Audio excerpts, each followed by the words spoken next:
স্বাগত সবাইকে এনটিভির নিয়মিত আয়োজন সংলাপ প্রতিদিনে। আপনাদের সাথে আছি আমি নজরানা চৌধুরী। দর্শক, হঠাৎ করেই অস্থির হয়ে পড়েছে শিক্ষা খাত। গতকাল এমপিওভুক্ত শিক্ষকদের ওপর অতিরিক্ত বল প্রয়োগের অভিযোগ এসেছে পুলিশের বিরুদ্ধে। এরপর থেকে এমপিওভুক্ত শিক্ষকরা কেন্দ্রীয় শহীদ মিনারে লাগাতার আন্দোলনের ডাক দিয়েছেন, সারা দেশে কর্মবিরতি পালন করছেন। আজ শিক্ষা ভবন ঘেরাও করেছে ঢাকা কলেজের শিক্ষার্থীরা। শিক্ষকদের লাঞ্ছিত করার অভিযোগ এসেছে তাদের বিরুদ্ধে। প্রতিবাদে শিক্ষা ক্যাডার কর্মকর্তারা সারা দেশে কালো ব্যাজ ধারণের কর্মসূচি ঘোষণা করেছে। এসব বিষয়ে আলোচনা করতে দুজন অতিথিকে আজ আমরা এনটিভির স্টুডিওতে আমন্ত্রণ জানিয়েছি। তারা হলেন বিএনপি চেয়ারপারসনের উপদেষ্টা এবং সাবেক সংসদ সদস্য মোহাম্মদ হারুনুর রশিদ এবং বাসদের সহসাধারণ সম্পাদক রাজিকুজ্জামান রতন। আপনাদের দুজনকে এনটিভির স্টুডিওতে আমন্ত্রণ জানাচ্ছি। তো হারুনুর রশিদ, আপনার কাছে জানতে চাই যে গতকালকের ঘটনাটি তো দেখেছেন প্রেস ক্লাবের সামনে, কিন্তু আসলেই এই সারা বাংলাদেশ থেকে এমপিওভুক্ত শিক্ষকরা তাদের তিনটি দাবি নিয়ে সমাবেশ করেছিলেন। সেখানে আসলেই কিন্তু আমরা যেটি দেখেছি টেলিভিশনের সংবাদে, তাতে বেশ বল প্রয়োগ করা হয়েছে খুব খারাপভাবেই। তো এরপর আমরা দেখলাম যে এনসিপির পক্ষ থেকে তাদের প্রতি সমর্থনও জানানো হয়েছে। শহীদ মিনারে গিয়েছিলেন এনসিপির নেতারা।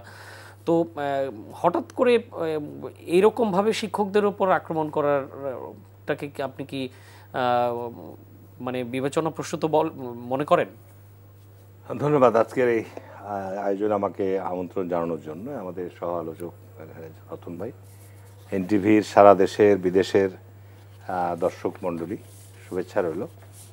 জাতির মেরুদণ্ড হচ্ছে শিক্ষা, শিক্ষা হচ্ছে জাতির আলো, এবং শিক্ষার ব্যাপারে আমাদের দীর্ঘদিনের দাবি যে শিক্ষার ব্যাপারে বাজেটে বরাদ্দ বাড়াতে হবে এবং শিক্ষার মান উন্নয়ন করতে হবে, যুগোপযোগী করতে হবে। শিক্ষাকে আন্তর্জাতিক অঙ্গনে বাংলাদেশকে একটা প্রতিযোগিতার জায়গায় যেন যেতে পারে, সেই জায়গায় নিয়ে যেতে হবে। কিন্তু দুর্ভাগ্যজনক হলেও সত্য যে গতকালকে যে ঘটনাটি ঘটেছে এটা আমি বলবো খুব অনাকাঙ্ক্ষিত, অনভিপ্রেত। এটা এই ধরনের হওয়া উচিত ছিল না। এখানে সরকারের জায়গাতে তাদের সাথে আলাপ আলোচনা করতে পারতো। আমি সবসময় বলে আসছি, যেহেতু এই সরকার অন্তর্বর্তীকালীন সরকার, এই সরকারের কাছে বিভিন্ন পেশাজীবীরা বিভিন্ন দাবি দেওয়া নিয়ে বিভিন্ন সময় অবরোধ হচ্ছে, রাস্তাঘাটে দাঁড়িয়ে যাচ্ছে, যে জনদুর্ভোগ হচ্ছে একদিকে। পাশাপাশি আপনার যারা এই সমস্ত দাবি দেওয়া বর্তমান সরকারের কাছে করছে, তাদেরকেও চিন্তা করতে হবে যে অন্তর্বর্তীকালীন সরকার মেয়াদ আর মাত্র কয়েক মাস আছে না। কিন্তু এই দাবি তারা আসলে, মাঝখানে আমি একটু ইন্টারাপ্ট করি, যে এই দাবিটা তারা আসলে আগেই করেছিলেন এই সরকারের আমলেই। তখন সরকারের পক্ষ থেকে আশ্বাস দেওয়া হয়েছিল পূরণের। সেটি সম্পর্কে সরকারের আসলে কোনো কার্যক্রম তারা দেখতে পায়নি বলে আবার কালকে এসেছিল। যাই হোক, এখানে আপনার বিষয়টা হচ্ছে যে আপনার সরকার আলোচনা করতে পারত, যেহেতু আগে আলোচনা হয়েছে বা আশ্বাস দিয়েছে। সে আলোকে আমি বলছি যে এই ধরনের আপনার জলকামান ব্যবহার করে বা শিক্ষকদের লাঠিপাটা করাটা আপনার সঠিক হয়নি। সরকারের প্রতিনিধি তাদের সাথে আলোচনা করতে পারত, তাদেরকে এই ব্যাপারে একটা আশ্বাসই হোক বা বলতে পারত যে যেহেতু আমরা অন্তর্বর্তীকালীন সরকার, এখানে বাজেটে অর্থ বরাদ্দের প্রশ্ন আছে, সামনে আগামী দিনে জাতীয় সরকার যারা আসবে, নির্বাচিত সরকার যারা আসবে, তারা এই ব্যাপারে যথাযথ পদক্ষেপ নেবে। তবে আমি এটা একটা কথা বলবো আপনাকে, বাংলাদেশে আমাদের প্রাইমারি থেকে শুরু করে উচ্চ শিক্ষাঙ্গন পর্যন্ত আমাদের শিক্ষার ব্যবস্থা যে কাঠামোটা খুবই দুর্বল। কারণ আপনি বিভিন্ন সরকার রাজনৈতিক কারণেই বিভিন্ন সময় আপনি প্রাইমারি স্কুল থেকে শুরু করে আপনি একদিকে সরকারি প্রাইমারি স্কুলে নিয়োগ দিচ্ছেন একটা প্রক্রিয়ার মধ্য দিয়ে, আর বেসরকারি স্কুলগুলো গড়ে উঠছে, রেজিস্ট্রেশন নিচ্ছে, সেই শিক্ষকদের মান কতটুকু আছে সেগুলো একটা প্রশ্ন রাখে। এবং পরবর্তীতে জাতীয়করণ হচ্ছে। তাহলে জাতীয়করণ যখন হয়ে যাচ্ছে, তখন কিন্তু সরকারিভাবে নিয়োগপ্রাপ্ত সরকারি স্কুলের শিক্ষক এবং তাদের কিন্তু একই রকম পর্যায়ে এসে যাচ্ছে, যার ফলশ্রুতিতে কিন্তু শিক্ষার সব প্রতিষ্ঠানগুলোতে মান ধরে রাখা খুব জটিল একটা পরিস্থিতি দাঁড়াচ্ছে। আমি এই আলোচনার মধ্যে চলে আসছে এই বিষয়গুলো। ঠিক একই কথাই, আপনি শিক্ষা একটা ক্যাডার, আপনার সেই ক্ষেত্রে সরকারিভাবে যে সমস্ত সরকারি কলেজ স্কুলগুলো রয়েছে, সেগুলো একটা প্রক্রিয়ার মধ্যে দিয়ে সরকারি নিয়োগ প্রাপ্ত হচ্ছে। মেধাবী যারা তারা সেখানে পরীক্ষা দিয়ে উত্তীর্ণ হয়ে সেখানে যোগদান করছে। কিন্তু এই বিভিন্নভাবে এমপিওভুক্ত স্কুলগুলো, কলেজগুলো তৈরি হওয়ার পর তারা আপনার জাতীয়করণের দাবি করছে, তারা বিভিন্ন যে সমস্ত দাবিগুলো করছে সেগুলো কিছু যৌক্তিক আছে, যে বৈষম্যটা কমানো দরকার। তার কারণ বর্তমান বাজার মূল্য অনুযায়ী সরকারি শিক্ষকদের যে বেতন বা তাদের যে সুযোগ সুবিধা, সে সাথে বেসরকারি স্কুল কলেজের শিক্ষকদের অনেক বৈষম্য আছে। সেই জায়গাটা কমিয়ে নিয়ে আসা দরকার এবং এই জায়গাটা একটা নীতিমালার মধ্যে আসা দরকার। তার কারণ আপনি সরকারের এই শিক্ষক নিয়োগের ক্ষেত্রে ব্যাপক অনিয়ম বিগত সরকারের সময় শুধু না, দীর্ঘদিন যাবৎ চলে আসছে।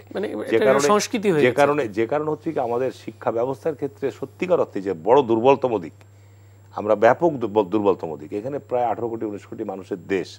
শিক্ষাকে যদি সত্যিকার অর্থে আমরা একটা পলিসির মধ্য দিয়ে রাজনীতিকরণই বলেন বা এই জায়গাগুলো থেকে যদি আমরা বেরিয়ে আসতে পারতাম, তাহলে আমাদের যুগোপযোগী শিক্ষা ব্যবস্থা গড়ে তোলা বা মানসম্মত শিক্ষা ব্যবস্থা গড়ে তোলা ক্ষেত্রে আমরা আজকে অনেক দূর পর্যন্ত এগিয়ে যেতে পারতাম।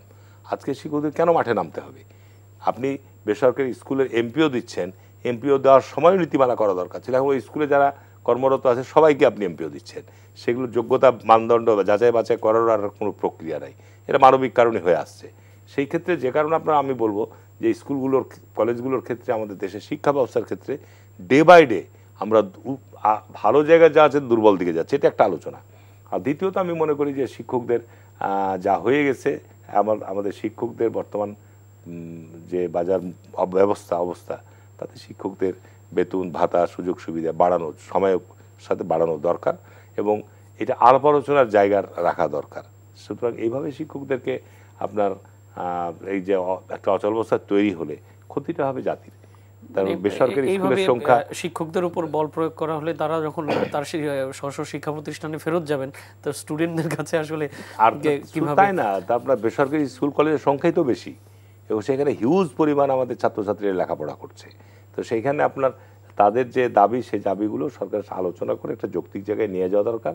নিয়োগ প্রক্রিয়াগুলোকে আরও স্বচ্ছ করা দরকার এবং মেধাবী শিক্ষা মানে শিক্ষকদেরকেই এই বেসরকারি স্কুল হোক কলেজ হোক সরকারি জায়গা, তো এইসব জায়গায় তাদেরকে নিয়োগের প্রক্রিয়া যায়, নাহলে আপনার শিক্ষা ব্যবস্থা ডে বাই ডে দুর্বল হচ্ছে। জি, ধন্যবাদ। রাজিকুজ্জামান রতন, আপনার কাছে জানতে চাই যে কালকে বল প্রয়োগের বিষয়টির সাথে আরেকটা জিনিস যোগ করতে চাই যে পাশাপাশি গতকালকে আরেকটি সরকার একটা কমিটি গঠন করেছে যে আমাদের বর্তমানে বিশ্ববিদ্যালয়ের বাইরে শিক্ষার ব্যবস্থাপনা যেটি আছে, শিক্ষা প্রশাসন যেটি আছে, এটি দেখে হলো মাধ্যমিক ও উচ্চ শিক্ষা অধিদপ্তর। সেটিকে ভেঙে 2 ভাগ করার জন্য একটি কমিটি করা হয়েছে, যেটিতে আবার এই শিক্ষা ক্যাডারের যারা আছে, শিক্ষা ক্যাডারের সবাই সেটি সরকারের সাথে দ্বিমত পোষণ করছে এবং তারা বলছেন যে তারা এই সিদ্ধান্তটি মানবেন না সরকারের এবং ভবিষ্যতে আন্দোলনের ডাক দিয়েছেন। এটা হলো সরকারি কর্মকর্তারা বলছেন। তো সব কিছু মিলে একটা, এবং আজকে ঢাকা কলেজের বিষয়টা দেখেন যে একটা সেন্ট্রাল বিশ্ববিদ্যালয় করার ঘোষণা ঢাকার 7টা কলেজ নিয়ে, সেটা নিয়ে আজকে তো ভালোই বিশৃঙ্খলা হয়েছে ঢাকায়।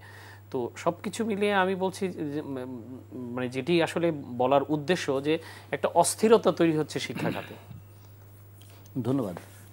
শিক্ষা এমন একটা বিষয় যেটা নিয়ে কোনো বলবো যে অ্যাডহক ভিত্তিতে কাজ করাটা উচিত নয়। শিক্ষা একটা প্রজন্ম তৈরি করে, ফলে একে নিয়ে তো আপনি এত এক্সপেরিমেন্ট করতে পারবেন না। অন্তত একটা প্রজন্মের জন্য একটা শিক্ষা কাঠামো থাকা দরকার।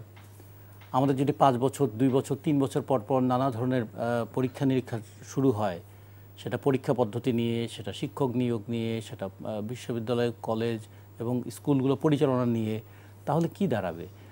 তাহলে দাঁড়াবে এটাই যে অস্থিরতা শুধু সামাজিক নয়, অস্থিরতা শিক্ষার্থীদের জীবনেও তার একটা প্রতিফলন, মানে এদেরকে গিরিপিগ বানানো হচ্ছে। বাংলাদেশে যদি আমরা হাই স্কুলের কথা ভাবি, তাহলে মাত্র 3% স্কুল হচ্ছে সরকারি, বাকি 97% হচ্ছে বেসরকারি।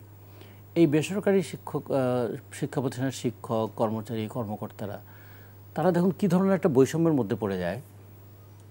যখন এসএসসি পরীক্ষাটা হয় তখন একই প্রশ্নে হয়, ফলাফল যখন হবে তখন তো একই ধরনের তার স্ট্যান্ডার্ডটা তৈরি করা হবে, কিন্তু যে ছাত্রকে পড়ানো হবে তার কিন্তু স্ট্যান্ডার্ড ডিফারেন্ট, যিনি পড়াচ্ছেন তার স্ট্যান্ডার্ড ডিফারেন্ট। সাফার করবে কে? আমার প্রজন্ম, পুরো প্রজন্ম। তো ফলে এই কারণেই প্রশ্ন এসেছিল যে পুরোপুরি যদি জাতীয়করণ করা নাও যায়, অন্তত সরকার একটু দায়িত্ব নিক, যেটাকে আপনারা বলে এমপিও, মান্থলি পে অর্ডার তাদের থাকুক, অন্তত মাসে নিয়মিত বেতনটা তারা যেন পায়। তো এরকম করে বাংলাদেশে প্রায় 6 লক্ষ শিক্ষা প্রতিষ্ঠান আছে, যেখানে 6 লক্ষ শিক্ষক আছেন যারা এমপিওভুক্ত, প্রায় 30,000-এর মতো এরকম শিক্ষা প্রতিষ্ঠান। এখানে একটা ঘটনা হলো যে মাঝে মাঝে মনে হয় যে আমরা কি আমাদের শিক্ষকদের সঙ্গে একটু তামাশা করি কিংবা মশকরা করি, অথবা কখনো কখনো তাদেরকে কি তাচ্ছিল্য করি। একজন শিক্ষকের মাসিক বাসা ভাড়া নির্ধারণ করা হয়েছে 500 টাকা। আচ্ছা বলুন তো 500 টাকা দিয়ে কি বাসা ভাড়া হয়? তো ফলে শিক্ষকরা বলেছিলেন যে আমরা একবারে তো অন্য সরকারি কর্মকর্তাদের মতো 45% বাসা ভাড়া চাই না, অন্তত 20% বাসা ভাড়া দেন।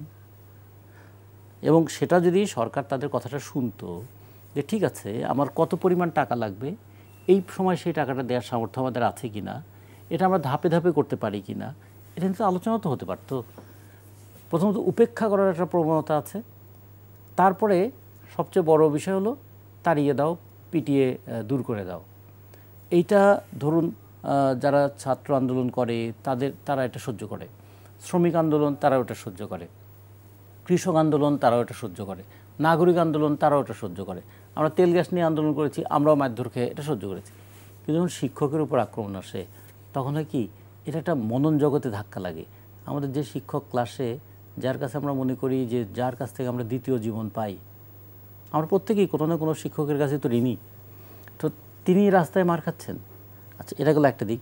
দুই, যখন আবার ছাত্ররা দেখে তার শিক্ষক পুলিশের সঙ্গে ধস্তাধস্তি করছে, তাহলে যে শিক্ষককে সে শ্রদ্ধার চোখে দেখে তাকে রাস্তায় দেখছে মারামারি করছে, তাহলে শিক্ষকের ভাবমূর্তিও নষ্ট হয়, শিক্ষকের সম্মানটাও নষ্ট হয়। শিক্ষকের গায়ে হাত তুললে, এখন শিক্ষকের বয়স তো 35 বছর, তার বয়স 40 বছর, তার বয়স 50 বছর, তার গায়ে লাঠি পড়লে সে কি লাঠিটা ঠেকানোর চেষ্টা করবে না? সেটাকে যদি এখন জুম করে আমি দেখাই যে দেখো শিক্ষকরাও মারামারি করছে, অথবা শিক্ষকের গায়ের জামাটা ছিঁড়ে দিলাম, ছেঁড়া জামা গায়ে একজন শিক্ষক দাঁড়িয়ে আছে, এটা যখন ছবিতে আসে সেটা শুধুমাত্র তার ছাত্রদের মধ্যে তার প্রভাব পড়ে তা না, তার পরিবারের উপর প্রভাব পড়ে তা না, পুরো শিক্ষক কমিউনিটির মধ্যে প্রভাব পড়ে। আমরা না শিক্ষক, আমাদের সঙ্গে কি আলোচনা করা যায় না? আমাদের সঙ্গে কি লাঠি দিয়েই করতে হবে? শিক্ষকদেরকে বলা হয়েছে এখন যে তারা শিক্ষা প্রতিষ্ঠানেও লাঠি ব্যবহার করতে পারবে না। অথচ আগে আমরা জানতাম যে শিক্ষক আমাদেরকে শিক্ষা দেবেন, তার সঙ্গে সঙ্গে শৃঙ্খলা শেখাবেন, তার সঙ্গে সঙ্গে কখনো কখনো আমাদের একটু দুষ্টামি হলে সেটাকে নিয়ন্ত্রণও করবেন। কিন্তু এখন সমাজ যেহেতু আধুনিক হয়েছে, শারীরিক আঘাতটাকে এখন আমাদের আর কোনোভাবেই গ্রহণ করা হয় না, যে কারণে বলা হয়েছে যে শিক্ষা প্রতিষ্ঠানে বেত নিয়ে যেতে পারবেন না। আর সেই শিক্ষক রাস্তায় এসে কিন্তু বেতের বাড়ি খাচ্ছেন। তো এইটা কিন্তু খুবই দুঃখজনক।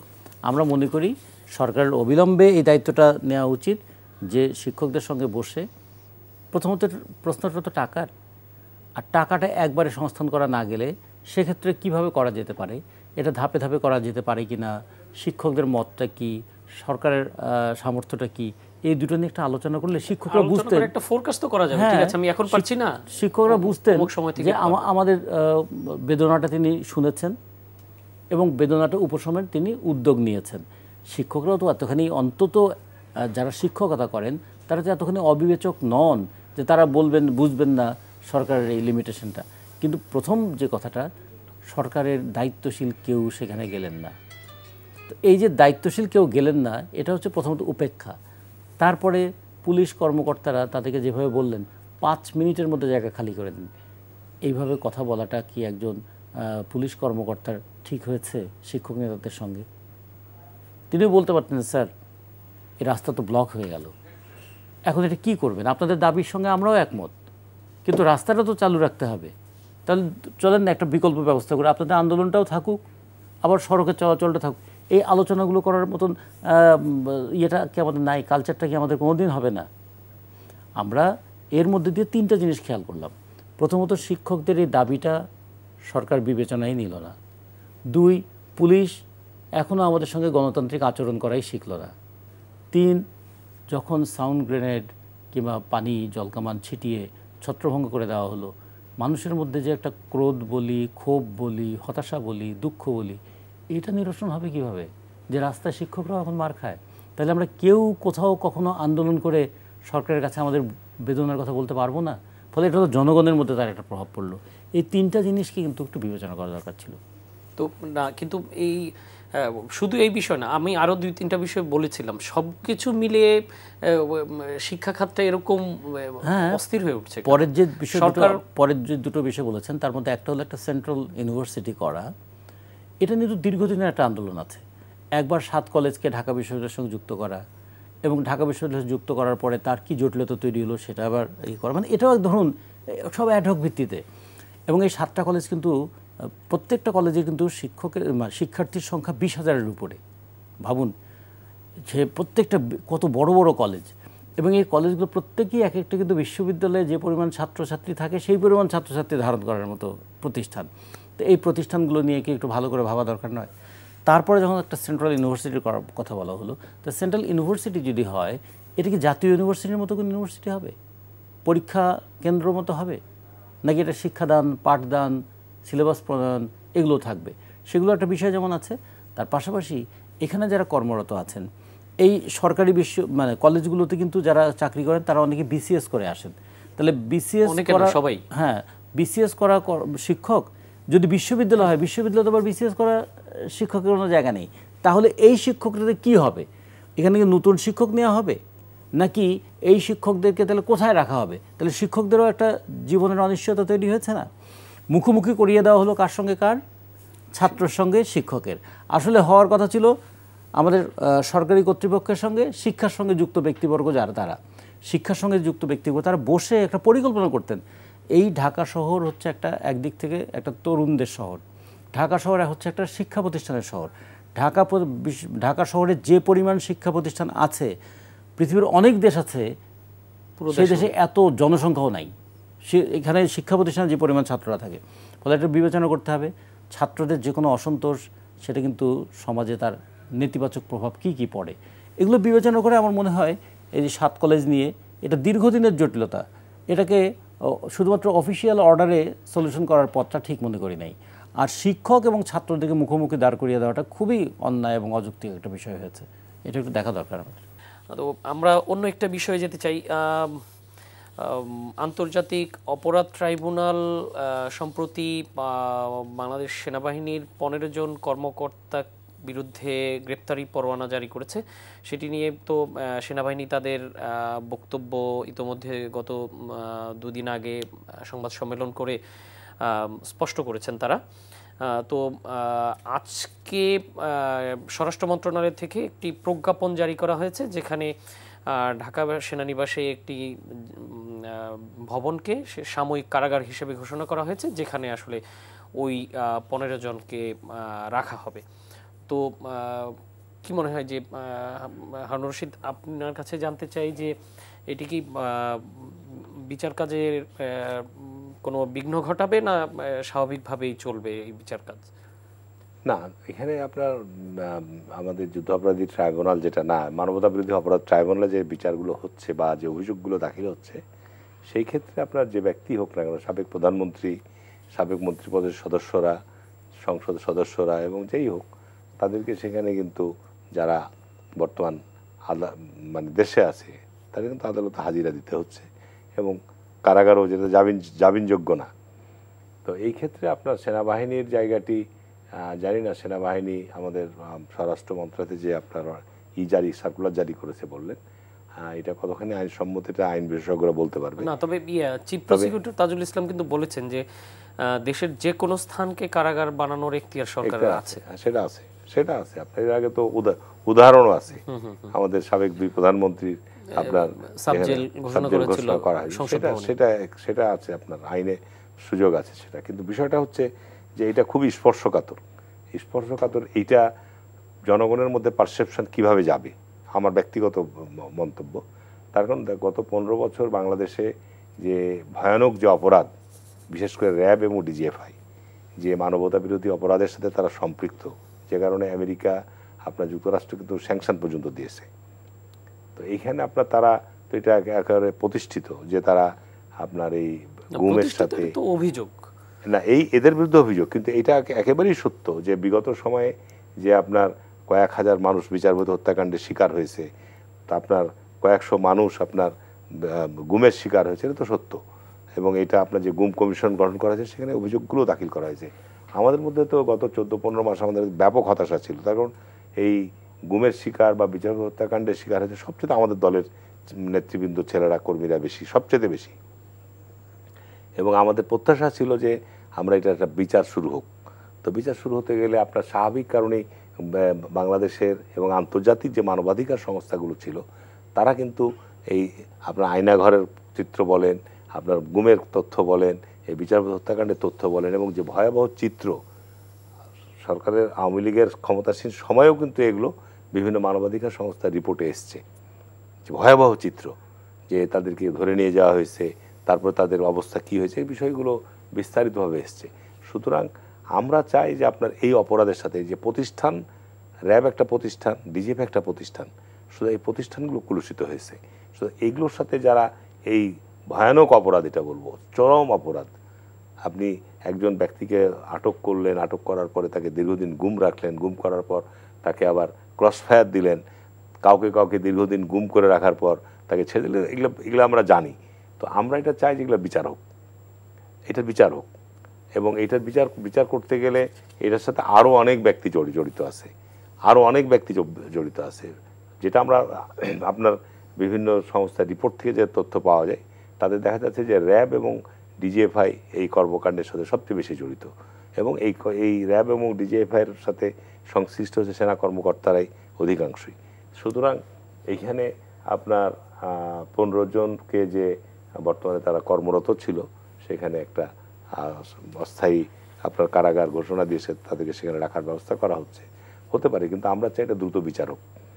এখানে এটা সেনাবাহিনী যদি দায়িত্ব নিতে যায়, সারা দেশের জনগণের কাছে সেনাবাহিনী যে ভাবমূর্তি, সেনাবাহিনী যে জনগণের কাছে যে সেনাবাহিনীর আপনার গত 50 বছরে যে ভাবমূর্তি, যে দুর্যোগ দুঃসময়ের সময় সেনাবাহিনী যে দায়িত্বগুলো পালন করেছে, যে কারণে সেনাবাহিনীর প্রতি মানুষের যে ভক্তি, শ্রদ্ধা, বিশ্বাসটা আছে, সেই ক্ষেত্রে এইরকম অপরাধীদেরকে, এইরকম ঘটনার সাথে যারা সম্পৃক্ত রয়েছে তাদেরকে বিচার আওতায় আনতেই হবে, এটা স্পষ্ট।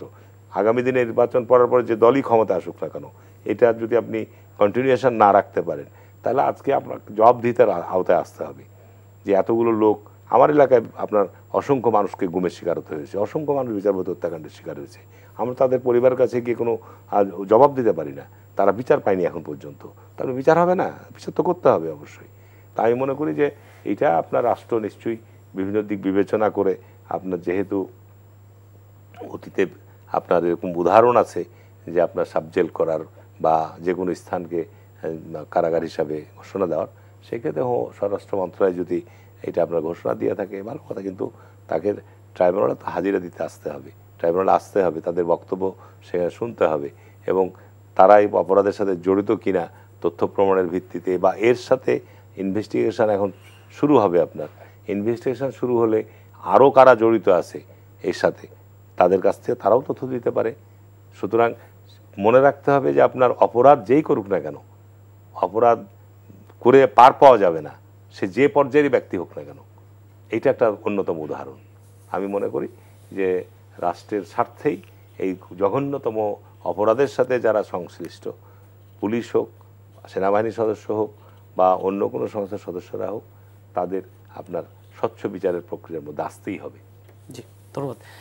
রাজিকুজ্জামান রহমান, আপনার কাছে এই বিষয়টি নিয়েই বাংলাদেশ সেনাবাহিনীর পক্ষ থেকে সংবাদ সম্মেলনে কিন্তু সেনাবাহিনীর অ্যাডজুটেন্ট জেনারেল বক্তব্য রেখেছেন। সেখানেই তিনি বলেছিলেন যে বাংলাদেশ সেনাবাহিনী বাংলাদেশের সংবিধান এবং বিচার বিভাগের উপর আস্থাশীল এবং তারা সেই অর্ডারই প্রতিপালন করবে।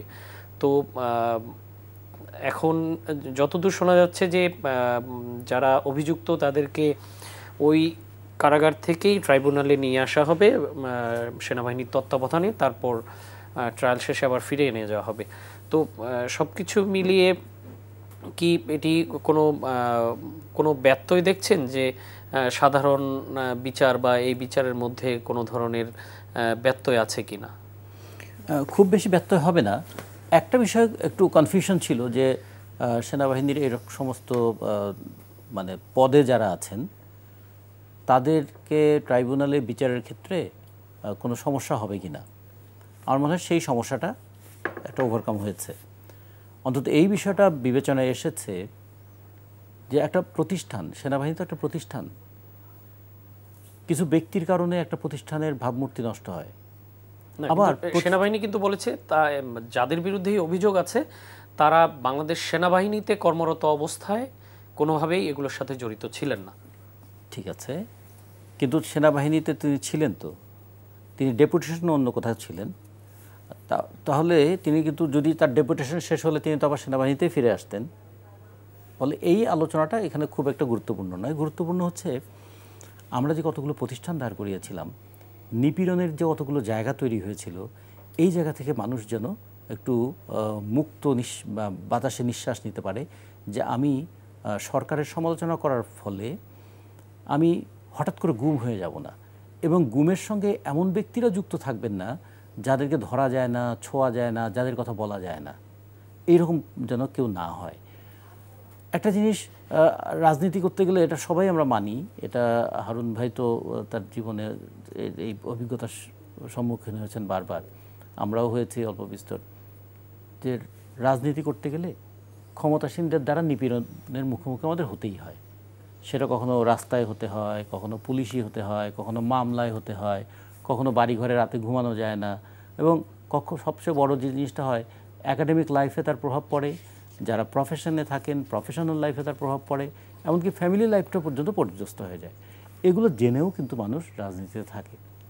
কিন্তু তার চেয়েও ভয়াবহ বিষয় হলো, হঠাৎ করে আপনি নাই হয়ে গেলেন, হঠাৎ করে আপনার কোনো খোঁজ পাওয়া গেল না, পুলিশ বলবে না যে আপনি কোথায় আছেন, ডিবি বলবে না, যে জানাবে না যে আপনি কোথায় আছেন, পরিবার তারা দুশ্চিন্তার মধ্যে থাকবে সে কি মারা গেছে না মারা যায় নাই। মারা গেলে তো গায়েবানা জানাজা হবে, মারা না গেলে কি হবে, যদি ধর্মের কথা বলি, অথবা যদি সাধারণভাবে বলি যে সম্পত্তি নিয়েও যদি হয়, মৃত্যুজনিত কারণে তার ওয়ারিশরা কিভাবে সেটা করবেন, কিংবা দাম্পত্য জীবনটা কেমন হবে, ফলে কত বিষয় এটা যুক্ত হয়েছে। একটা মানুষ সবচেয়ে বড় বিষয় যেটা যুক্ত হয়েছে সেটা হলো উদ্বেগ। আমার ভাই, আমার সন্তান, আমার হাজবেন্ড, আমার স্ত্রী, আমার মানে বন্ধু, এরকম যদি বলি যে আমরা যাদের সঙ্গে যুক্ত থাকি, সেই মানুষটার কোনো খোঁজ পাচ্ছি না, সেই মানুষ কোথায় আছে আমি জানি না। অথবা এমন কোনো নিপীড়নের শিকার তিনি হয়েছেন যে তিনি যখন মুক্তি পান, মুক্তি পাওয়ার পরে তিনি কোনো কথা বলেন না, এবং আমরা অনেককে দেখেছি যে অনেকে মুক্তি পেয়েছেন তার কথা বলেন না, কী পরিমাণ ট্রমাটাইজড তারা ছিলেন। এবং সেখান থেকে কখনো কোনো এরকম বলা হয়েছে যে আসলে কিছু হয় নাই, ও এটা নাটক করছে। তার মানে কী ধরনের একটা, প্রথমত মানসিক, তারপরে শারীরিক, তারপরে সামাজিক, এবং সবচেয়ে বড় জিনিস হলো সাংস্কৃতিক, যে তোমাকে ধরলে কিন্তু তোমার অবস্থা খারাপ হয়ে যাবে। ফলে যে ভয়ের সংস্কৃতি যে একটু তৈরি করে ফেলা, এগুলোর হাত থেকে তো আমরা একটু বাঁচতে চাই। আমরা বলতে চাই যে আমরা রাজনীতি করতে গেলে যে অপরাধ করি সেই অপরাধের শাস্তি আমরা পাবো, কিন্তু আমি যে অপরাধ করি নাই তার জন্য শাস্তি পাবো কেন? অজ্ঞাতনামা আসামি হিসেবে 1000 লোকের তালিকার মধ্যে আমি থাকবো কেন?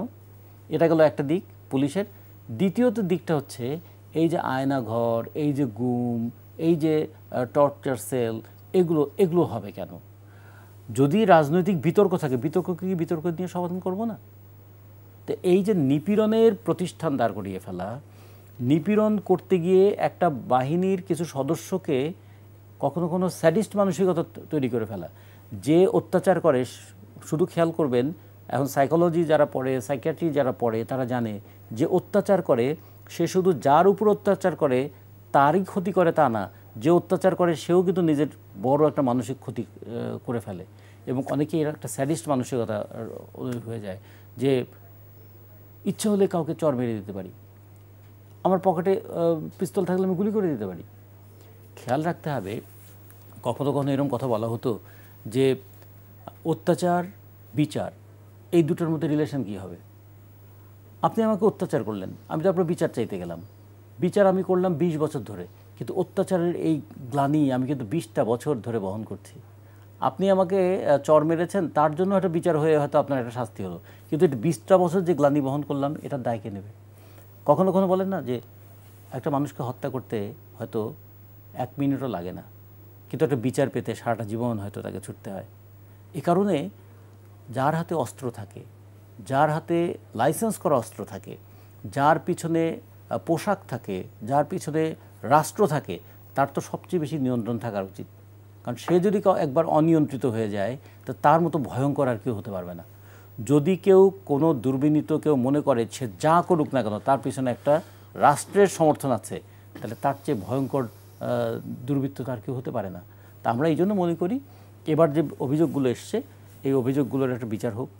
বিচার হওয়ার মধ্য দিয়ে অন্তত একটা জিনিস, বিচার মানে কিন্তু শাস্তি না, বিচার মানে হচ্ছে যাচাই করে দেখা এই কাজটা আসলেই তার করা দরকার ছিল কিনা, এই কাজটা করার জন্য তিনি অ্যাসাইন ছিলেন কিনা, কে তাকে অ্যাসাইন করেছে, এবং যে ধরনের কাজ করা হয়েছে সেটা তার ক্ষমতার মধ্যে পড়ে কি না, প্রত্যেকটা জিনিস বিচার হোক। তাহলে হবে যে আপনার হাতে কলম থাকলে আপনি যা খুশি তা লিখতে পারেন না, আপনি কথা বলতে জানলেই আপনি এখন টকশোতে যা খুশি তা বলতে পারবেন না, আপনার একটা কনসেন্স কাজ করে না, একটা বিবেক কাজ করবে না, একটা বিচার বিবেচনা কাজ করবে না।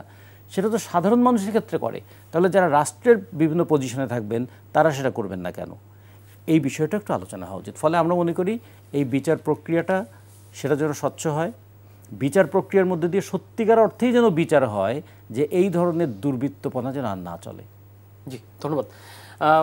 হারুনুর রশিদ, আপনার কাছে অন্য একটা বিষয় যেতে চাই, আমি একেবারে রাজনৈতিক বিষয়, যে এই যে জুলাই সনদ ঘোষণা হবে, ডেট তো ইতোমধ্যেই ডিক্লেয়ার হয়ে গেছে 17 তারিখে, সেটি মোটামুটি খসড়াও চূড়ান্ত হয়েছে। তারপরও হঠাৎ করে কিছু রাজনৈতিক দল পিআর পদ্ধতি নিয়ে মাঠে আন্দোলন করে যাচ্ছেন এবং বিভিন্ন জায়গায়, আজকেও নির্বাচন কমিশনে গিয়েছিলেন জামাতের পক্ষ থেকে, গতকালকে ঢাকার জেলা প্রশাসকের কাছে স্মারকলিপি দেওয়া হয়েছে।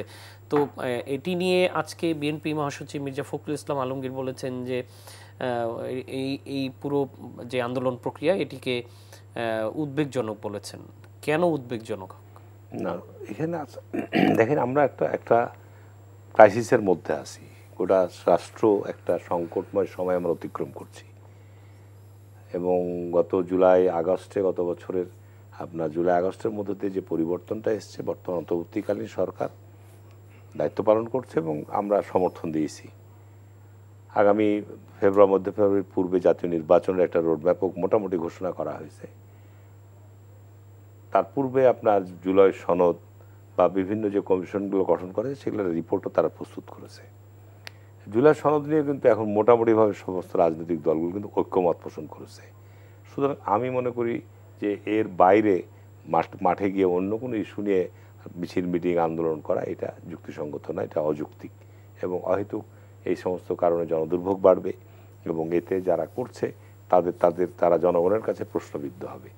যে নির্বাচন এই সব কারণে যদি প্রশ্নবিদ্ধ হয় তাহলে কিন্তু স্বাভাবিক কারণে জনগণের কাছে এরা একটা দায়বদ্ধতার মধ্যে চলে আসবে।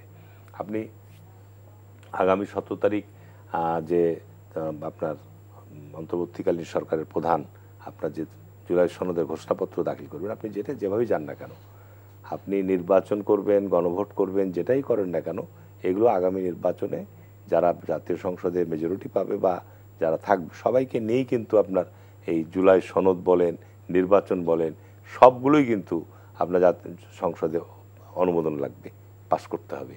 সুতরাং আজকে এই সমস্ত নিয়ে বিতর্ক করার চাইতে সবচেয়ে আমাদের এখন প্রয়োজন যেটা বেশি, যে দেশকে একটা গণতন্ত্র উত্তরণের জায়গা আমাদের নিয়ে যাওয়া। এমনি আমাদের দেশে গত 50 বছরে আমাদের গণতন্ত্র বারবার আমরা হোঁচট খেয়েছি। গণতন্ত্রের আমাদের যাত্রা কিন্তু সুখকর নয়।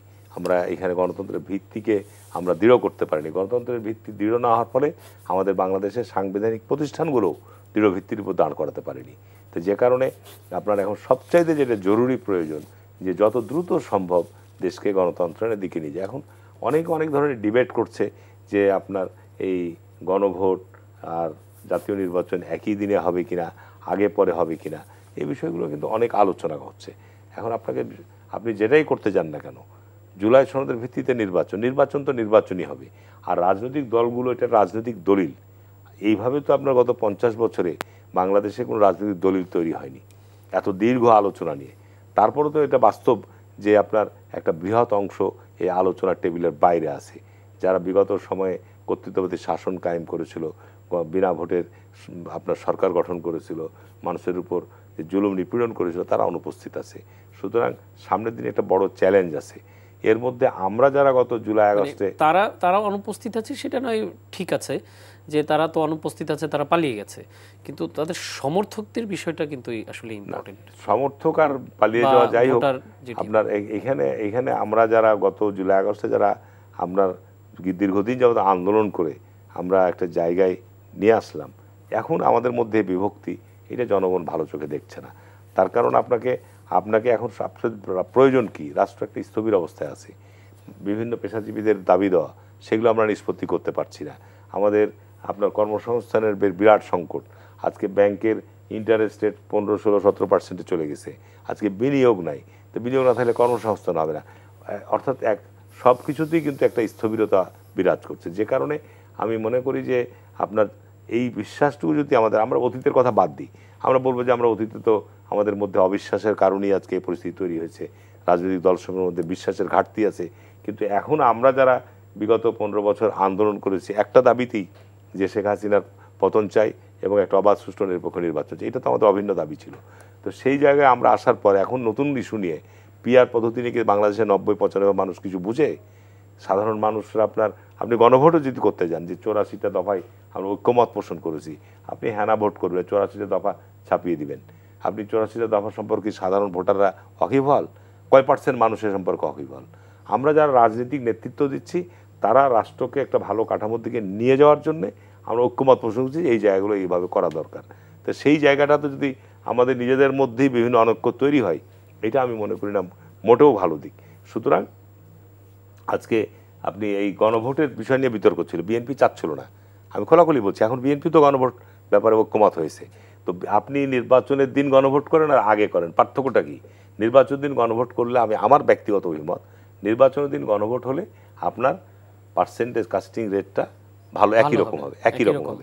আপনি যদি আগে করেন, এই দায়িত্ব নিতে পারবেন, আপনার ওখানে ভোটারদের কোনো আগ্রহ থাকবে ওই ভোটে যে যদি মানে তর্কের খাতিরে ধরে নেই, যদি 20% পড়লো বা তারও কম পড়লো, তাহলে তো বেশিরভাগ লোকজন বললো যে না, আপনার মতো এই মিডিয়াতেই তখন আলোচনা শুরু হবে যে বৈধতা কতটুকু। কারণ অতীতে যে গণভোটগুলো হয়েছে, 3টা যে গণভোট হয়েছে, আপনার জিয়া রহমানের সেটা গণভোট হয়েছে, আপনার 98% আপনার কাস্টিং রেট দেখানো হয়েছে, 88% হাঁ পক্ষে, এরশাদের সময় প্রায় 80%-এর উপর দেখানো হয়েছে। তো সুতরাং আপনি এখানে অ্যারেঞ্জ গণভোট করবেন না প্রকৃত আপনার গণভোট করবেন? অ্যারেঞ্জ গণভোট করলে সেটাও গণমাধ্যম সামাজিক মাধ্যমে ছড়াবে যেটা অ্যারেঞ্জ গণভোট হয়েছে, এখানে 80% লোক উপস্থিত হয়নি, ঠিক আছে না? তো সুতরাং একদিকে হচ্ছে যে আপনার যদি একই দিনে এই আয়োজনটা করেন, তাহলে কাস্টিং রেটটা আমাদের নির্বাচনের রেট একই রেটই আসবে, প্লাস আপনার জাতীয় যে আমাদের খরচ, সেই খরচ সাশ্রয় হবে। কারণ এখানে যদি আবার একটা গণভোট আয়োজন করা যায় 2000 কোটি টাকা খরচ হয়, সেটা আমাদের জন্য সত্যি কথা এই অবস্থায় একটা বহন করা খুব কঠিন। তো সুতরাং এই সব বিবেচনায় আমি জানি না যে আমাদের অন্যান্য রাজনৈতিক দলগুলো কি বিবেচনায় যে জুলাই সনদের উপর আপনার নির্বাচন হবে। জুলাই সনদের উপর নির্বাচন হচ্ছে এবং এখানে রাজনৈতিক দলগুলো অঙ্গীকারবদ্ধ যে আপনার যেগুলো, তারপরে আজকে একটা গণমাধ্যমে দেখলাম যে আপনার এই ঘোষণার সময় একটা টাইম ফ্রেম দিয়ে দিতে পারে যে সংসদ নির্বাচনের পর আপনার 6 মাস বা 1 বছরের মধ্যে আপনার এগুলো তো সময় লাগে। তো সংবিধানে আপনার আইন পরিবর্তন করে সংযোজন করতে আলোচনা হয়, দীর্ঘ সময় সব সদস্যরা আলোচনা করে, তারপরে সেটা আবার ভোটাভুটিতে যায়, সেগুলো একটা সময়ের ব্যাপার আছে। আর এতগুলো বিষয় আপনার অন্তর্ভুক্ত হবে, সেখানে আলাদা আলাদাভাবে আপনাকে সংবিধানের অনুচ্ছেদ অনুযায়ী আপনাকে নিয়ে আসতে হবে। সংবিধানের যে আমাদের প্রথম অনুচ্ছেদ, দ্বিতীয় অনুচ্ছেদ, কোন অনুচ্ছেদের মধ্যে যাবে, সেই বিষয়গুলো রয়েছে। সুতরাং এগুলো আমি মনে করি যে আমাদের এই জায়গাগুলো যাতে আমাদের আরো ধৈর্য সহনশীল থাকা দরকার, ঐক্যমত থাকা দরকার। আর পিআরের ব্যাপারে তো আমাদের দলীয়ভাবে পরিষ্কার যে আপনি পিআর চাচ্ছেন, পিআর ভোটটা হবে দলের। তো আমরা একটু রাজিকুজ্জামান রতন আপনার কাছে আসতে চাই যে এই যে পিআর পদ্ধতি নিয়ে এক ধরনের কিন্তু দ্বৈরথ শুরু হয়েছে বিএনপি এবং বিএনপির সমমনা জোটের সাথে, জামাত এবং জামাতের সাথে আছে ইসলামী শাসনতন্ত্র আন্দোলন, ইসলামী আন্দোলন। তো এরাই কিন্তু আবার একটু আগে যেটি বলছিলাম যে জাতীয় ঐক্যমত্য কমিশনের বৈঠকে গিয়ে সব কিছুতে একমত পোষণ করে এসছেন, সেখানে সাইন করবেন 17 তারিখ, আর 3-4 দিনের মধ্যে। তো সেটি আলোচনার টেবিলে এটি হচ্ছে, আবার রাজনীতির মাঠে এসে তারা নতুন দাবি করছেন। তো কেন করছেন তারা? আসলে রাজনীতিতে প্রাসঙ্গিক থাকতে চান, সেটা তাদের জন্য খুব গুরুত্বপূর্ণ, কারণ একটা ব্যতিক্রমধর্মী রাজনৈতিক পরিবেশ এটা। আমরা 1/11-এর সময় দেখেছিলাম, তখন মানে আওয়ামী লীগ এবং বিএনপি দুটো দলকেই বাইরে রাখার চেষ্টা হয়েছিল। আর এবার আওয়ামী লীগ ক্ষমতা থেকে ক্ষমতা থেকে শুধু মানে হয়েছে, সরে গিয়েছে তা না, তাদের নেতারা দেশ থেকেও সরে গেছেন। ফলে এবারের রাজনৈতিক পরিস্থিতি বলি, নির্বাচনে ভোটের হিসাব নিকাশ বলি, একটু ডিফারেন্ট। সেই জায়গায় অনেকেই নিজেদেরকে প্রাসঙ্গিক ভাবার চেষ্টা করছেন। যদি রাজনীতিটা হয় আদর্শের, তাহলে ভোটটা গৌণ। আর যদি রাজনীতিটা হয় যে কোনোভাবে ক্ষমতায় যাব, তাহলে কিন্তু তখন আর আদর্শ বড় কথা নয়। আমরা তারই অনেকগুলো জিনিস দেখছি। তো যে কারণে আমরা দেখেছি যে জামাতে ইসলাম সবসময় ক্ষমতাসীনদের সঙ্গে থাকতে পছন্দ করেন। ব্রিটিশ বিরোধী আন্দোলনের সময় যখন জামাতে ইসলামের জন্ম, তখন তারা ব্রিটিশদের পক্ষে ছিলেন। পাকিস্তান হওয়ার পরে যখন তারা পাকিস্তানি শাসকদের সঙ্গে ছিলেন। বাংলাদেশ স্বাধীন হওয়ার পরে আপনারা খেয়াল করে দেখেছেন যে ৭২-৭৩ সালে জাসদের উপর নিপীড়ন চলেছে, কিন্তু জামাতে ইসলাম সহ এদেরকে সাধারণ ক্ষমা ঘোষণা করা হয়েছে। আচ্ছা, এরশাদের সময় ৮৬ নির্বাচনের সময় তারা কিন্তু এরশাদের সঙ্গে ছিলেন। এমনকি ৯১ সালের পরে যখন বিএনপির সঙ্গে তাদের জোট আছে, সেই সময়ও কৌশলগত ঐক্যের নামে তারা আবার আওয়ামী লীগের সঙ্গে ছিলেন, কারণ ৯৬-এ আওয়ামী লীগের সঙ্গে তারা আবার করেছেন। এরপরে আবার 1/11-এর সময় তারা তাকে ৯০-এর যে গণঅভ্যুত্থান হয়েছিল, তখনও কিন্তু জামাতের ইনভলভমেন্ট ওরকম শোনা যায় না। তিন জোটের মধ্যে ছিলেন না, কারণ 86-এর নির্বাচনে তারা গিয়েছিল, তো যে কারণে জামাতের প্রতি একটা সন্দেহ ছিলই সবার। আর এবার তো ইউনূস সাহেবের তারা সঙ্গে আছেন, এবং এই সময়ের সবচেয়ে বড় অ্যাডভান্টেজ তারা পাচ্ছেন। ফলে তাদের মধ্যে দুটো জিনিস আছে। একটা হলো যে নির্বাচনটা যত দেরি হয় তত তাদের জন্য ভালো। তারা যেহেতু প্রশাসনে, তারা বিশ্ববিদ্যালয়ে, তারা ব্যাংকে, বিভিন্ন জায়গায় তাদের যথেষ্ট তাদের সুযোগ সুবিধা বলি তারা পাচ্ছেন, এটাকে তারা কন্টিনিউ করতে চাইবেন। দ্বিতীয়ত তারা একটু চাইছেন যে পাওয়ার শেয়ারিং। তা পাওয়ার শেয়ারিংটা কীভাবে হতে পারে? সেক্ষেত্রে তারা যে পিআর, যে কিন্তু এটা কিন্তু পলিটিক্যাল পার্সপেক্টিভ থেকে না, এটা হচ্ছে এটা বলো কনভেনিয়েন্স, পলিটিক্স অফ কনভেনিয়েন্স। মানে এই সময় তাদের জন্য এটা হলে একটু সুবিধা হয়, সেই জায়গা থেকে তারা হয়তো বলছেন। কিন্তু আবার গণভোট চাইছেন। গণভোট কি পিআর দিয়ে হবে? গণভোটে তো পিআর হবে না। এবং গণভোটে যে আর একটা ঝুঁকি আছে, আপনি জানেন যে সর্বশেষ গণভোট যেটা হয়েছিল ১৯৯১ সালে, সেই গণভোটে ভোট পড়েছিল মাত্র ৩৫%। ৫০%-এর নিচে ভোট পড়লে সেটা কি আসলে গণভোট হিসেবে স্বীকৃতি পাবে? কিন্তু সেটা নিয়ে আমরা প্রশ্ন তুলি নেই এই কারণে, কারণ গণভোটের আগেই বিষয়টা ডিসাইডেড হয়ে গিয়েছিল যে আন্দোলনের পরে, এরশাদের ক্ষমতা থেকে অপসারণের পরে এই সিদ্ধান্তটা হয়েছিল যে যারাই পার্লামেন্টে যাক না কেন, তারা সবাই মিলে প্রেসিডেন্সিয়াল ফর্ম অফ গভর্নমেন্ট থেকে পার্লামেন্টারি ফর্ম অফ গভর্নমেন্টে যাবেন। ফলে ২৭শে ফেব্রুয়ারি নির্বাচন হওয়ার পরে আগস্ট মাসে কিন্তু প্রেসিডেন্সিয়াল ফর্ম অফ গভর্নমেন্ট থেকে পার্লামেন্টারি ফর্ম অফ গভর্নমেন্টে সংসদে গিয়েছে। তারপরেও শাহাবুদ্দিন সাহেব তিনি যেন জনগণের একটা সম্মতি আছে এইটুকুর জন্য গণভোটের ব্যবস্থা করেছেন, যে কারণে সেই গণভোটে কোনো আগ্রহ ছিল না। তারপরে খেয়াল করে দেখেছেন সেই গণভোটে ১৫% বিরুদ্ধে ভোট পড়েছিল প্রেসিডেন্সিয়াল ফর্ম অফ গভর্নমেন্টে। তো এবারও যদি এরকম একটা গণভোট হয়, এবং জুলাই অভ্যুত্থানের পরে এক বছরে যে পরিমাণ পরিস্থিতিটা তৈরি হয়েছে, যারা অভ্যুত্থানের সামনের কাতারে ছিলেন তাদের সম্পর্কেও নানা কথা, উপদেষ্টাদের প্রতি মানুষের আস্থার অভাব, এবং এক বছরে খুব বেশি তাৎপর্যপূর্ণ কোনো পরিবর্তন করতে না পারার কারণে জুলাইয়ের চেতনার বিপরীত দিকেই যে এই শাসক দল হাঁটছে, সেটা কিন্তু এখন মানুষের কাছে অনেকটা স্পষ্ট। এমনকি আজকে শিক্ষক পেটানো থেকে শুরু করে যদি দেখি, তাহলে যদি এরকম হয়, তো জুলাইয়ের অভ্যুত্থানের যে আকাঙ্ক্ষা ছিল, আপনারা তো সেই আকাঙ্ক্ষা পূরণ করেন নাই। সেখান থেকে যদি ভোটটাতে নেতিবাচক ভোট হয়, তাহলে ফলাফলটা কী হবে, তার প্রতিক্রিয়াটা কী হবে, এগুলো তো ভাবা দরকার ছিল। যে কারণে কিন্তু এ যাবৎকাল যে ৩টা গণভোট হয়েছিল, ৩টা গণভোট কিন্তু ডিসিশন নেয়ার পরে কিন্তু গণভোট হয়েছিল। আর এবার তারা বলছেন যে গণভোট নিয়ে তারপর ডিসিশন নেবেন। ফলে এই জায়গাগুলোর যে জটিলতা আছে, সেক্ষেত্রে আমার মনে হয় এটা একটা পলিটিক্স অফ কনভেনিয়েন্স হচ্ছে। এটা নীতির রাজনীতির চাইতেও সুবিধার রাজনীতির জায়গা থেকে নানা ধরনের কথাবার্তা আসছে। আমরা মনে করি যে গণভোট খুব বেশি প্রয়োজনীয় না, এবং অপ্রয়োজনীয়ও বলা যেতে পারে। তারপরেও যদি গণসম্মতির প্রশ্ন আসে, নির্বাচনে যারা দাঁড়াচ্ছেন এলাকা এলাকাতে, তারাই তো ভোট পাচ্ছেন, এটাও তো একটা গণসম্মতি। এরপরেও যদি গণসম্মতি পেতে চান, তাহলে আলাদা করে যদি গণভোট করতে হয়, তাহলে দুটো সমস্যা হবে। একটা সমস্যা হবে কি, নির্বাচন কমিশন বলেছেন ত্রয়োদশ সংসদ নির্বাচন করতে গেলে প্রায় ২৮০০ কোটি টাকা লাগবে। তাহলে এরকম আরেকটা নির্বাচন করতে গেলে প্রায় কাছাকাছি খরচ লাগবে। ২, যদি ৮৪টা পয়েন্টকে একটা প্যাকেজে করে গণভোট করেন, এবং কেউ যদি বলে আমি ৮৪ পয়েন্টের সব পয়েন্টে একমত নই, তাহলে আমি ভোট কোথায় দেব? তাহলে হ্যাঁ অথবা না কিন্তু এখানে করা মুশকিল হয়ে যাবে। আবার যদি ধরেন যে প্রশ্নগুলোতে নোট অফ ডিসেন্ট দেওয়া আছে, যে দল নোট অফ ডিসেন্ট দিয়েছে সেই দল যদি ক্ষমতায় যায় তাহলে তো তার এটা করার বাধ্যবাধকতা থাকবে না, কারণ সে তো বলবে আমি তো নোট অফ ডিসেন্ট দিয়ে রেখেছি। তাহলে এই গণভোটের তাৎপর্যটা কি থাকবে? সব মিলিয়ে আমার কাছে মনে হয় এটা একটা বার্গেনিং ইস্যু হয়ে গেছে, কখনো কখনো এটা কৌশলের অংশ হয়েছে এবং কখনো কখনো এটা চাপে রাখার একটা বিষয় হয়ে দাঁড়িয়েছে। তা আমরা মনে করব যে অভ্যুত্থানের এত বড় একটা অর্জন এই সমস্ত কৌশলের কাছে সেটা যেন মার খেয়ে না যায়। আমরা বৈষম্য বিরোধী একটা সমাজ রাষ্ট্র চেয়েছিলাম, একটা গণতান্ত্রিক সমাজ এবং রাষ্ট্র চেয়েছিলাম, নির্বাচনবিহীন জায়গা থেকে একটা সুষ্ঠু অবাধ গ্রহণযোগ্য নির্বাচনের পরিবেশ চেয়েছিলাম।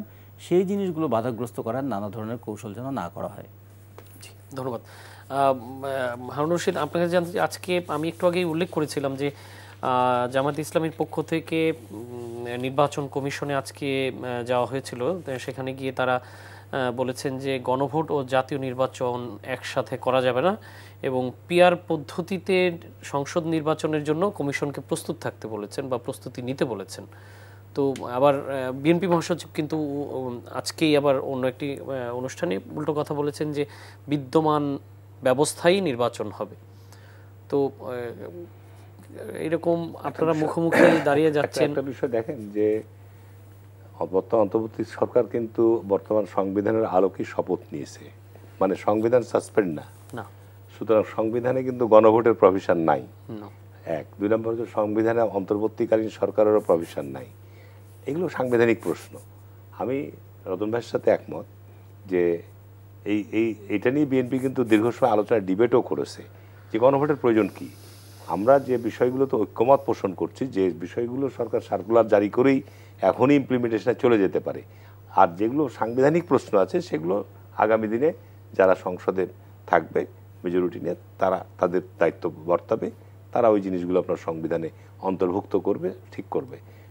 এই আলোচনার মধ্যে বিএনপি ছিল, কিন্তু এই জামাত সহ কিছু রাজনৈতিক দল তারা গণভোটের ব্যাপারে অনড় ছিল।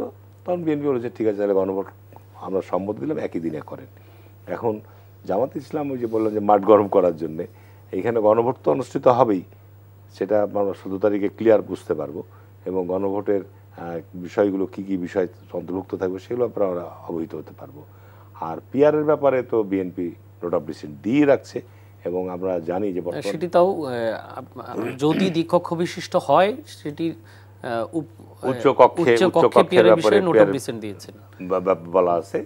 নিম্ন কক্ষে তো কোনোভাবেই প্রশ্ন আসে না, বা এটা আপনার কেউ আলোচনার মধ্যে তখন ওই আলোচনা টেবিলে বিষয়টা। জামাত ইসলামী কিন্তু উভয় কক্ষেই পিআর পদ্ধতি চাচ্ছে, কিন্তু আমার যেটা আলোচনা টেবিলে যেটা শুনেছি যে আপনার আলোচনার সময় নিম্ন কক্ষে তাদের পিআরের কথা ছিল না বা সে নিয়ে আলোচনা হয়নি, কিন্তু পরবর্তীতে মাঠ পর্যায়ে তারা পিআরের কথা বলছে। আসলে কারণটা কি, এটা রতন ভাই বলেছে। আসলে জামাত তো দেশ স্বাধীনের পর প্রথম তারা নির্বাচনে অংশগ্রহণ করেছে এরশাদের অধীনে 86 সালে, তারপরে 91 সালে হয়েছে, 86 96 সালে করেছে, 2001-এ জোটের ভোট করেছে, 8-এ ভোট করেছে, তারপরে আপনার 18-তে ভোট করেছে বিএনপির সাথে ধানের শীষ প্রতীক নিয়ে। সুতরাং জামাত ইসলাম কিন্তু তাদের নির্বাচনী এলাকা ভিত্তিক ভোটে তাদের তো মানে কর্মীদের তালিকাভুক্ত, তারা একেবারেই প্রার্থী যে যেখান থেকে হোক না কেন তাদের কর্মীরা সেভাবে ভোট দেয়। তাদের এলাকা ভিত্তিক তাদের কিন্তু ভোটের পরিসংখ্যান তাদের কাছে পরিষ্কারভাবে আছে। জামাত ইসলামের সেরকম কোনো ফ্লোটিং ভোট নাই।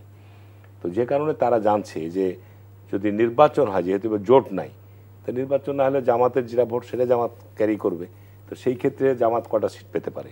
কিন্তু পিআর হতে গেলে তারা যদি 5%, 7%, 8% ভোট সারা দেশব্যাপী পায়, তাহলে সে অনুযায়ী তাদের আসন সংখ্যা বেড়ে যাবে। সেটার কারণে তারা এই ক্ষমতার মানে অংশীদার, মানে ক্ষমতার অংশীদার ঠিক না, মানে সংসদে তাদের অবস্থানটা একটু বেশি করার জন্য এইটা নিয়ে তারা আন্দোলন করছে। কিন্তু এটা সুদূরপ্রসারী ভবিষ্যৎ মোটেও ভালো না। তার কারণ বাংলাদেশে যদি পিআর পদ্ধতি চালু করা হয়, আমরা পাশে নেপালকে দেখছি যে এখানে একটা বিএনপি অন্যান্য দলগুলো যদি কেউ একক মেজরিটি আনতে পারবে না, তাহলে স্বাভাবিক কারণে একটা ঝুলন্ত পার্লামেন্ট থাকবে, এবং একটা নির্বাচন করতে 4000-5000 কোটি টাকা খরচ যদি করতে হয় বাংলাদেশকে, তাহলে তো সারা বছর আপনার নির্বাচনই মাথায় নিয়ে থাকতে হবে। সুতরাং পিয়ার প্রতিনিধি জামাত যতই আন্দোলন করুক, যতই কথা বলুক না কেন, তারা নির্বাচন কমিশনে দাবি দেওয়া দিয়ে আসতে পারে, এটা অন্য যারা নিবন্ধিত দল তারাও দাবি দেওয়া দিয়ে আসতে পারে, কিন্তু জাতির প্রয়োজনে আপনার এই মুহূর্তে নির্বাচনের জন্য জনগণ, ভোটার কেউই প্রস্তুত নয়, এবং এটা সম্পর্কে আপনার তাদের মধ্যে কোনো স্বচ্ছ কোনো ধারণাও নাই। সুতরাং এটা নিয়ে আমি মনে করি না যে দাবি দেওয়া করে যারা এইসব করছে এটা যুক্তিসঙ্গত নয়। আমরা মনে করি যে আমাদের যে ক্রাইসিসটা বর্তমানে জাতি ফেস করছে, এইখান থেকে আমরা আগে উত্তরণ ঘটাই। তারপরে সময় আছে, আপনি পিয়ারের জন্য আপনার জনমত তৈরি করেন, পিয়ারের জন্য আপনি সেইভাবে আপনার রাজনৈতিক কর্মসূচি নিয়ে সামনের দিনে কাজ করেন, তাতে যদি সেইভাবে জনমত তৈরি হয়, জনগণ সেভাবে চাই, দেখা যাবে ভবিষ্যতে। কিন্তু এই মুহূর্তে আপনার পিয়ার নিয়ে আপনার মুভমেন্ট করা বা আন্দোলন করে নির্বাচনকে আপনি বাধাগ্রস্ত করতে পারবেন না। নির্বাচন কমিশন খুব পরিষ্কার বলে দিয়েছে, নির্বাচন অনুষ্ঠিত হবেই এবং রাষ্ট্রের স্বার্থে, জনগণের স্বার্থে, এবং বর্তমান সংবিধানে যেভাবে বলা আছে সেভাবে নির্বাচন হবে, এর বাইরে যেতে পারবে না, সংবিধানে যেহেতু নাই। জি, আমি রাজিকুজ্জামান রতন, আমার হাতের সময় কম, আমি একটি বিষয় জানতে চাই, এটা হলো যে 17 অক্টোবর যে জুলাই সনদ স্বাক্ষর হওয়ার কথা রয়েছে, সেখানে কি সব দল স্বাক্ষর করবে যারা এই আলোচনায় অংশ নিয়েছিল জাতীয় ঐকমত্য কমিশনের সাথে?